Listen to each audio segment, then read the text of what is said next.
Hello, friends. I would love to start something new, and today I wanted to invite two of my closest friends, colleagues, and partners in many things well-being, Dr.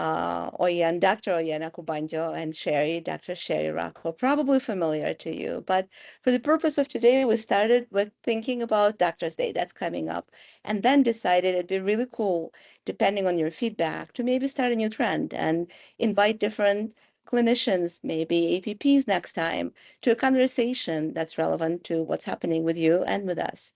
So today, here we are. I am Mila Felder, VP of Wellbeing for Advocate Teammates. I'm Sherry Rocco, Director of Best Place to Care for Illinois and Wisconsin divisions. And I'm Okubanjo, ER physician, as well as Medical Director of Clinical Impact and Opportunity. But now, for the first time in 10 years, nationally burnout is down by 5%. And the issues that we're facing are very different. I think that clinicians are more at peace with EMR and are getting so much help from software like DAX, getting our documentation done.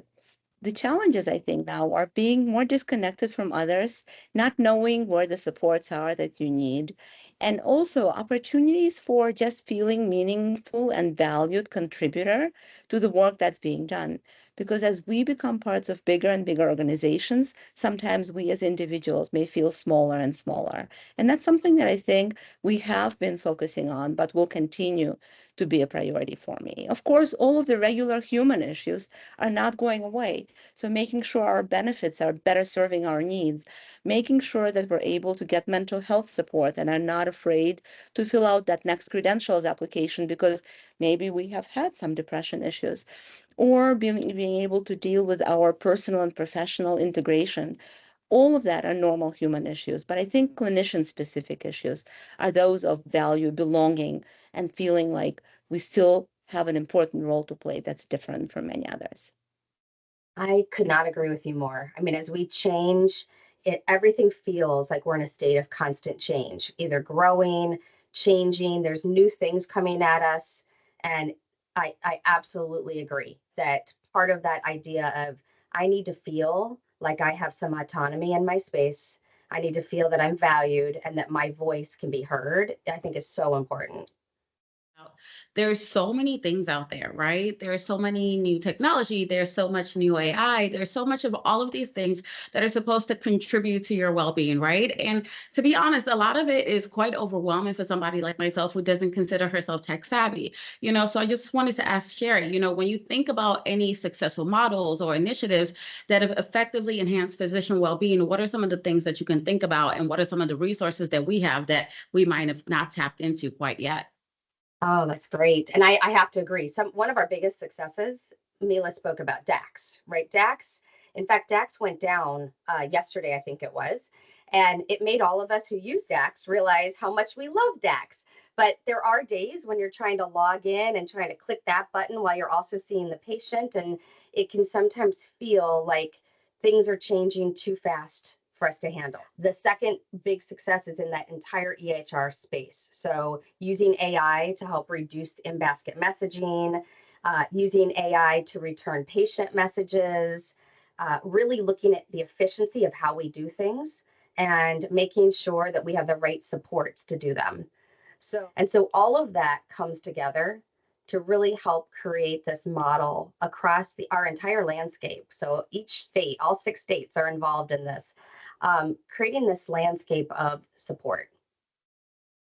I think it's so well said, Sherry. I do wonder sometimes if the volume of change and the speed of that change is so overwhelming that it's hard for people to accept some of that change as being about them rather than coming at them. Yes. And in that, I think it's so important to think of why the change is happening and also to provide people with tools. Like, for example, as we change different communication tools and go to epic communications being primary, preparing the background so that it doesn't feel like you're jumping off the cliff to adapt the change, instead that you're transitioning from something good to something equally good but different. I love how you, Oyan, bring so much authenticity and no fear into everything that you do. And I wonder what you think if you could swap being yourself today in this space with any historical figure in medicine for a day, who might that be and why? So no authenticity. I probably wouldn't swap with anybody because I am so obsessed with myself and who I am. And so I probably would not swap with anybody because I really just think that I am just awesome.com.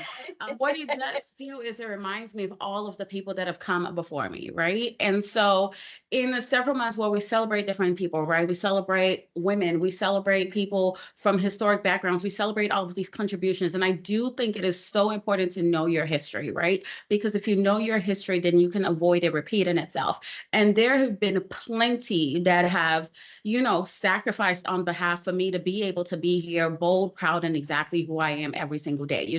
We think about people like Elizabeth Blackwell, right? Which everybody thinks about, right? But there are other people that people don't even know their names, like Dr. Jeanne Spollock. So she was a child and adolescent psychiatrist, and she actually trained in Chicago, which many of you know. I was raised in Chicago. I'm obsessed with Chicago.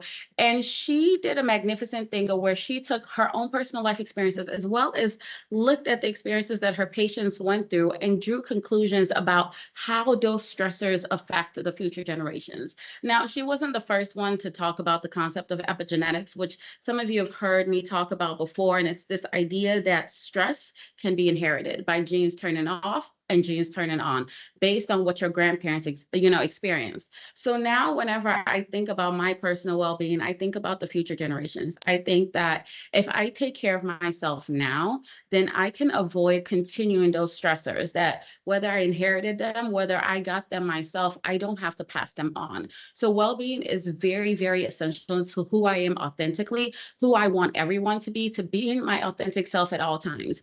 And the same way I get excited to talk to you all, and I hope that people find their people, and I hope that people find their people here and their home here, and people can show up as their authentic self and truly have it be celebrated. That's what I hope for everybody. So I always ask people, what are you doing for yourself? Like, what are you doing for your personal well-being, for your personal wellness every single day? You better be doing something at least once a day. I know what I'm doing this evening, and I would love to hear what y'all are doing to just add to your well-being for the day, because we all must do something daily. You are absolutely right. I couldn't agree more. And I love the way you phrase things, Ian. I am definitely going for a walk, actually, as soon as we're done with our chat today.